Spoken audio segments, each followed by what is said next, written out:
Welcome to the Hood. You are now officially in the Hood. I am your host, William Duvall. Welcome to the Hood.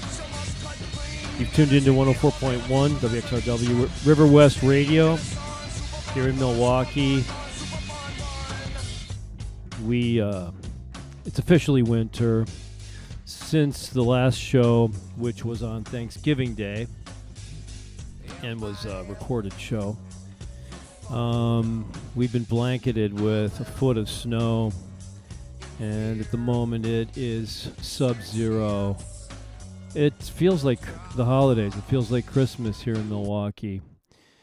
And I have to say I had a very nice Thanksgiving, and I have a lot to be grateful for. A lot. A year ago today, 1 year ago today, I was locked up at the Milwaukee County Jail for Thanksgiving. Yeah, that was an interesting experience. I was serving a 5-month sentence for an OWI. And I have to remind, I know I've covered this before, but I have never been stopped by any police department here in Wisconsin, and never been pulled over for an OWI yet. I have 2 here in this state, and it's an interesting subject, which we're not going to get into. We're not going to get into intent and what one intends to do and the intention of what one intends to do with respect to the law, drinking, driving, etc.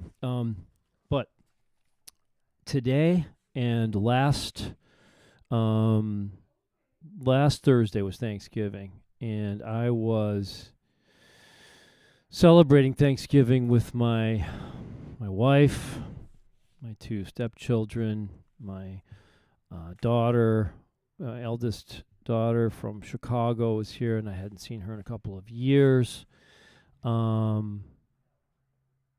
My sister who lives in the area, her children, her husband, some friends. It was a very special day of celebration and feasting, of course. My brother-in-law is a professional chef and very talented, and we ate like kings and queens that day.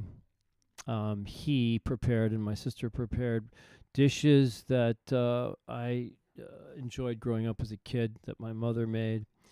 So this year was it was a special year in terms of reunification with family members and friends, being together. It really was a time of thanks from my perspective, relative to where I was a year ago.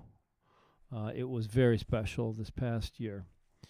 And it's interesting because last week, the day before Thanksgiving, here at the radio station, we celebrated Thanksgiving with a potluck Thanksgiving soiree where all the producers were here, all the DJs, friends, there were family members, and I had my daughter here, I had my wife here, and one of the producers, Michael, he's an interesting character, and I like Michael, and he just had a burning question he had to ask me before I was walking out the door. We'd been here for several hours. There were many opportunities for him to ask this question. He could have asked me this question many times over the past number of months.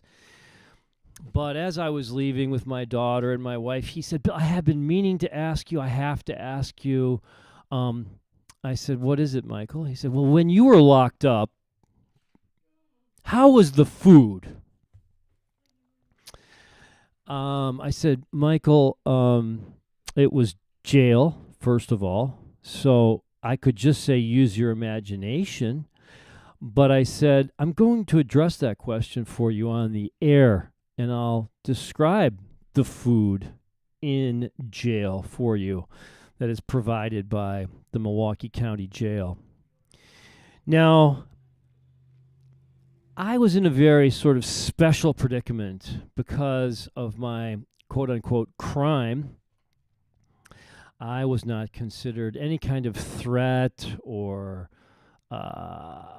nuisance. In fact, I was viewed as an asset to the facility.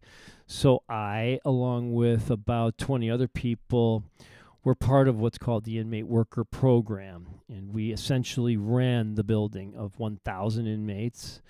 And that number fluctuates, of course, hovers in the high 900s to around 1,000. Sometimes it goes above 1,000, but it's right around 1,000. So I worked in the kitchen, serving 1,000 breakfasts, 1,000 lunches, and 1,000 dinners per day. That comes out to 16 hours a day. I was in that kitchen 7 days a week, not 5 days a week, not a 40-hour work week, 5 days or 4 10s. 16 hours a day, 7 days a week after week, month after month, which enabled me to reduce my 5-month sentence by 2 months, and I was able to exit after 3 months. So I entered on November 12th, and I exited on, ironically or coincidentally, the 12th of February. November, December, all of January. Yes, it was February 12th, if I'm not mistaken, that I exited. Now, how's the food, you say, Michael? And I know all my thousands of listeners out there are wondering, how is the food at the Milwaukee County Jail? Well, in a word, not good. Okay, in one word, mediocre. In 3 words, mediocre at best. It can be terrible. I worked in the kitchen. I had fringe benefits. I worked in the salad bar. You didn't know there was a salad bar at the jail, did you? Well, now you know. I ran the salad bar in a gigantic kitchen where there is virtually zero food preparation. There was no cooking involved.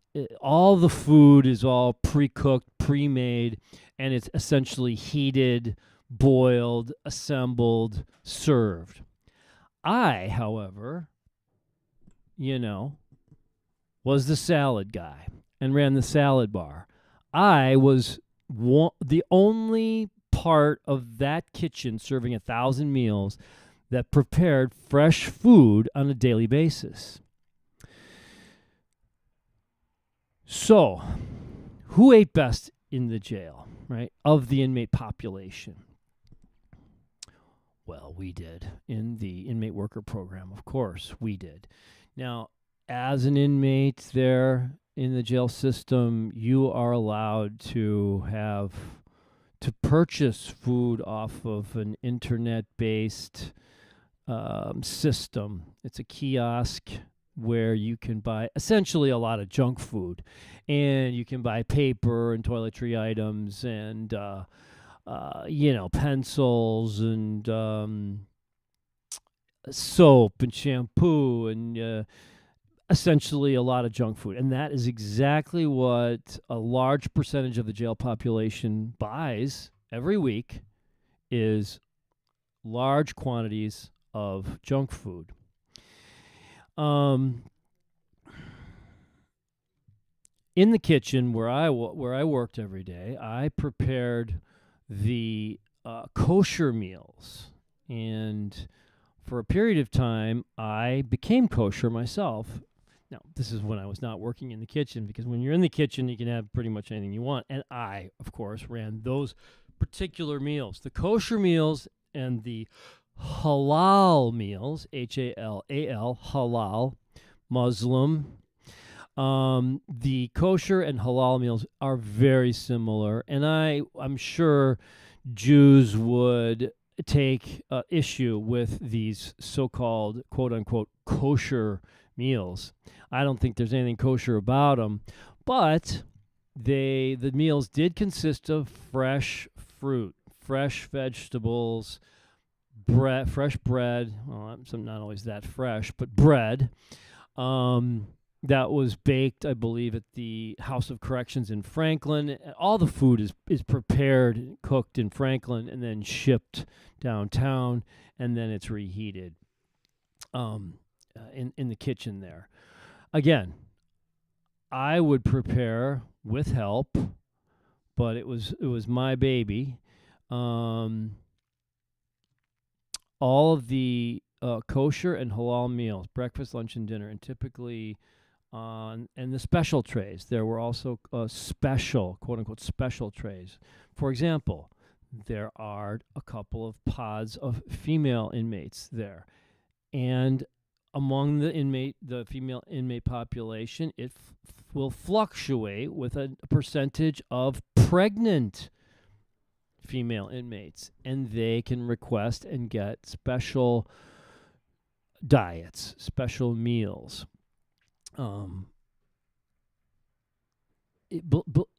There are guys who get arrested and come to that facility and go to jail on a regular basis. They're in, they're out. They're in, they're out. They know how the system works. They're not Jewish. They're not kosher. They're not Muslim. They're not spiritual. They're not religious. But they know about the existence of these meals. And all you got to do is request them. And once you're in the system, they know who you are. Trust me, the jail guards know who you are. The people in booking know who you are. And I kid you not, there are people in booking, potentially, perhaps as we speak right now, sitting in booking. In other words, they've been arrested. They're being processed in the bullpens. They're not into the jail facility yet. They don't have the orange jumpsuits. They are down in booking, waiting to be put up in general population or wherever the heck they're going to be put. But they've already submitted their meal request. And I can tell you it's true because I worked in the kitchen and we were delivering special meal trays to booking. Now, how is that possible that someone who's just been arrested and thrown in jail has a special meal coming to them? How do they know? Because they've already been in the system. That's how they know. They've been to the system. They've been through the system. They're a part of the system. And they get special trays, special treatment. And they know how to work it. Trust me. So anyway, I worked the salad bar at jail for almost 3 solid months. So how did I eat, Michael? Back to the question Michael asked me, one of the producers here. Bill, how was the food in jail? In general, the food is not good. I, however, didn't eat too poorly because we were in the kitchen. Now, you might wonder, okay, during the holidays, I was there Thanksgiving, I was there Christmas Eve, Christmas, New Year's Eve, New Year's Day. Of course, what did you eat on those? What do we serve on those holidays? Well, they would call it turkey or they would call it ham. And when we served Thanksgiving dinner, it was a slightly larger meal tray, and it did have mashed potatoes and gravy, and it might have had sweet potatoes and some vegetables, and then, quote-unquote, a giant thick slice of, quote-unquote, turkey. Well, I'm going to tell you what that turkey was. It was a giant, thick slice of bologna. And it wasn't all beef bologna. It is the bottom of the barrel processed tube of every animal part you can think of, from chickens, from pigs, from cows, whatever. It's a big mix, and it's a big bologna roll. And they cut I'm talking big, thick, like probably 8 inches in diameter. It's bologna you don't see ordinarily at the grocery store or anywhere like that, or at a delicatessen. This is jail bologna. This is bologna that's produced specifically, especially for people in jail, and it's served, throughout the year as bologna, and people love bologna in jail. It's something. Believe it or not, it's something that people want. And bologna sandwiches, a bag lunch consists of a bologna sandwich and an apple, or a bologna sandwich and an orange, or a bologna sandwich and like a carton of milk or a carton of juice and maybe a piece of fruit if you're lucky, or a cookie. But the bologna sandwich is what you get, and you get 2 slices of white bread, and you get 1 or 2 slices of thinly sliced bologna, with some sort of processed chemical, so-called cheese, and maybe, if you're lucky, a packet of mustard, or some sort of dressing that looks like mustard that's yellow. Believe it or not, those bag lunches are highly sought after. They're coveted. They're traded. And for example, if you miss a meal because you're at the medical clinic, or you are down in, I don't know, if you're being transferred from one area to another and you miss a meal, you can request a bag lunch. And people like these bag lunches, and they consist of the same thing all the time, what I just described. Now, Thanksgiving dinner was a large slice of bologna, extra large, with gravy on it, referred to as turkey. Christmas was almost the exact identical meal, identical food. However, it was identified as ham. Not ham. Not turkey. Bologna. Michael, if you're listening, that's the food. That's the holiday fare. I just stumbled upon today wait, hang on. Before I get into these notes from my journals, I want to just read something here. The radio station, River West Radio, 104.1, WXRW, River West Radio, is a non-for-profit radio station. And every year, throughout the year, the radio station has various fundraisers, and every year during the holiday season, we have a cookie drive, a bake sale, if you will. And all of us DJs, producers, bake up all sorts of holiday goodies, including myself. I'm doing a oatmeal chocolate chip cookie.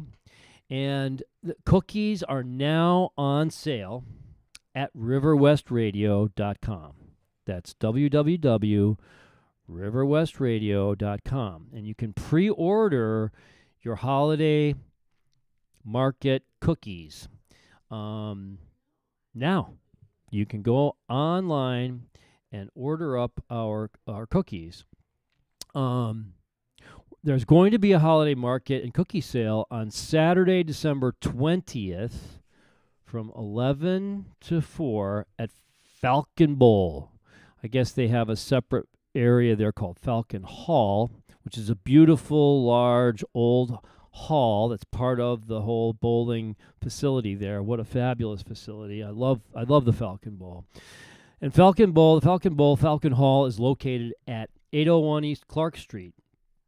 And our hosts, volunteers, and friends are baking more than 20 varieties of homemade cookies. So, you got to pre-order now. And, if you don't pre-order, come on out to the bake sale, the holiday market and cookie sale at the Falcon Bowl on Saturday, December 20th from 11 a.m. to 4 p.m. There will also be vendor tables for makers and artists and small businesses. So if you're out there listening and you'd like to, you'd like to have a table, you'd like to be a vendor, order your cookies today at riverwestradio.com, and you can apply for a vendor table also at riverwestradio.com. All right, that's my public service announcement for ourselves, for the radio station. Okay, so I stumbled upon a file today, and this is a true story. I'm not making this up. I didn't really, I really did come upon this file sort of accidentally. It was sitting out.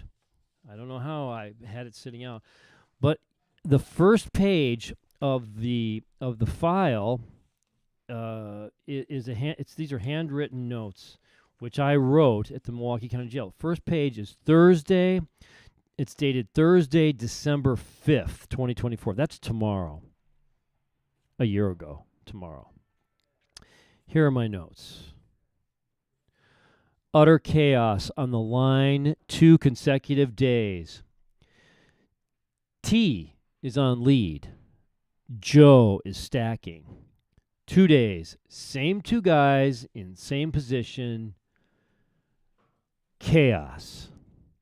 New guy, only 21. Quote, "Where are you from?" I ask him. "What? What part of Milwaukee are you from?" He looked at me, eyes questioning. "The ghetto," he said. "Where are you from?" He had a limp. He had a bullet in his left ankle. He had a rod in his right thigh from another bullet wound. This gentleman that I was talking to, this kid, yeah, he was a black kid from the area of 21st and Burleigh. It's a rough area. I wouldn't recommend walking around there. I've never walked around there. I've driven through there, though, on a daily basis. I work over in various areas on the west side. And anyway, he's from that area, and he had been shot a number of times. And I didn't get along with him, and he did not get along with me. In fact, one morning it was like, I think we got up and went to work at 4 a.m. every day, and I was up, getting some hot water to make some instant coffee. It was like 3:30, 3:40.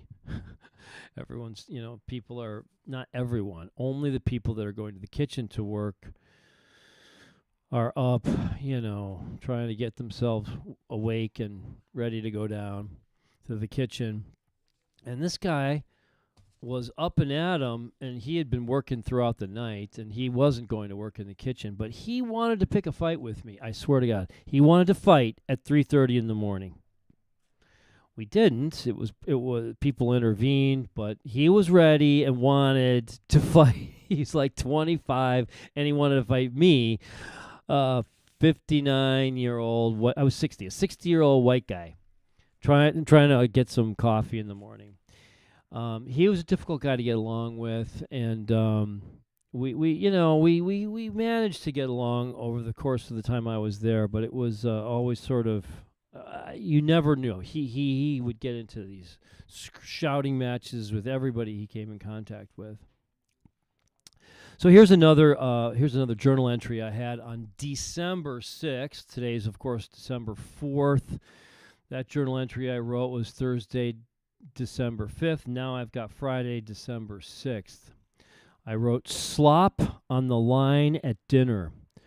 I was digging and throwing or slam dunking the slop onto the food trays."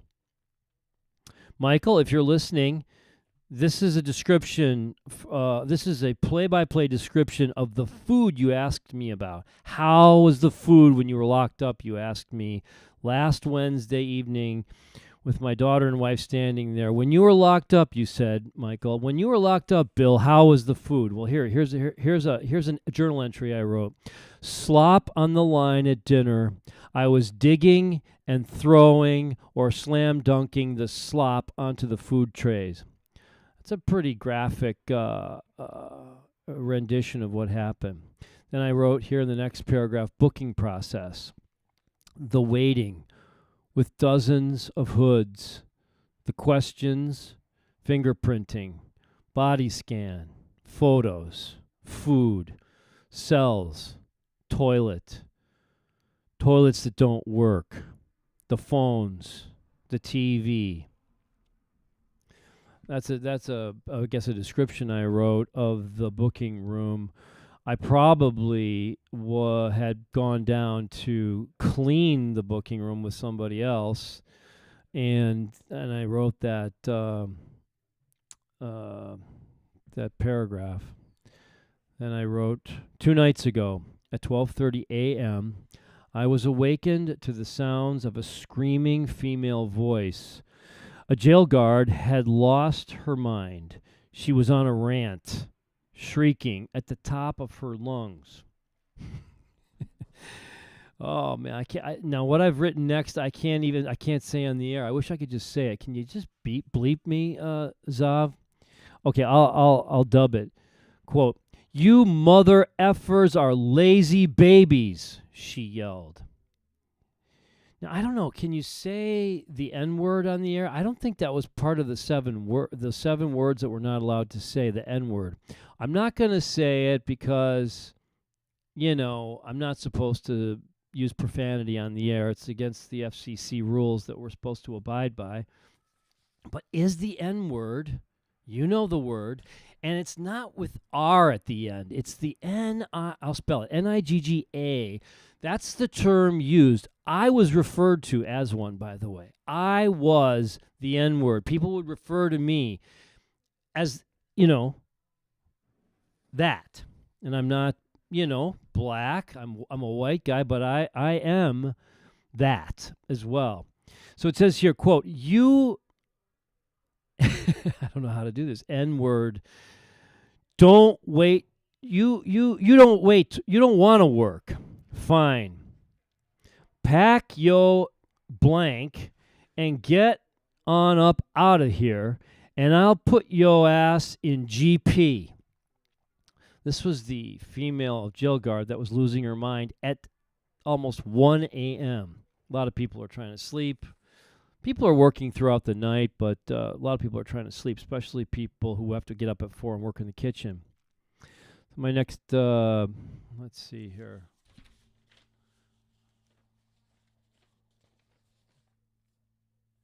Well, I think we're almost out of time here today, so I'm going to wrap it up right there, and yeah. I hope I've enlightened people as to the menu, the quality of food in jail. Of course, my experience was much better than the average experience because I worked in the kitchen and I ran the salad bar. Anyway, I'm very thankful to be here. I really am. I'm very fortunate. I have a lot to be grateful for. And this was a great opportunity to share my thanks with all of you. I am the host of The Hood. I am William Duvall. You've been in The Hood. Peace out.